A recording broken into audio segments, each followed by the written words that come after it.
Sometime before this most recent football season, probably like in like late July, like early August, just decided there'd be something that'd be fun to do. I mean, me and my roommates are always talking about football anyways, so it probably wouldn't have been that hard to even get concepts, get ideas, and really get the foundation for the show. So we thought, I mean, we might as well just record what we talk about every day anyways. So it's a pretty easy transition. And welcome back to the Benchwarmers Well, podcast. so I never played in high school. The guys in front of me were really good. And so when coming up with an idea for the show or with an idea for the name of the show, all like the cool names were taken because there's a million football podcasts out there. So we really had no easy. I mean, we thought of like football coverages, like jokes about football, penalties, certain things that could maybe be a good title. And we ended up just settling on Benchwarmers because none of us played in high school, but we still have a love for the sport and thought it'd be a fun name to have. Well, we just kind of look at like important stuff that happened that week. I mean, with pertaining to like what's important that week, it can either be like rankings, like now it's like the college football rankings or like big teams that lost, big players that are leaving, things like that. It really just depends by week.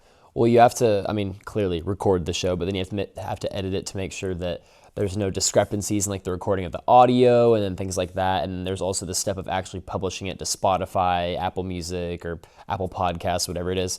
So it's like a multi-layered process, but all of that really flows together well, and we end up getting it published within every week. Well, I mean, on social media, I mean, just getting the information out there, whether it's through Twitter, whether it's through Instagram, just making sure that each post conveys the info that we're kind of going with. Is just kind of how we try to convey our podcast social media. But then, of course, we all have our private Instagrams, but we don't really use those anyways. But like the Instagram for the show, we very much make it to where the information is easily accessible, easy to read, things like that. I feel like it just started out as fun. I mean, I wouldn't say that we necessarily have any goals. I mean, if we could get it big enough to where we could get paid, I mean, obviously that would be incredible. But I mean, really, it's just like fun. It kind of gives us something to do every week, gives us something to like look forward to, something that we can prepare for, makes us feel like it's something that we're like being productive with, even though, I mean, we're just publishing it for fun. We always watch football anyways, so it's very much like, as I said earlier, it's just something that very like flowed naturally with our, room.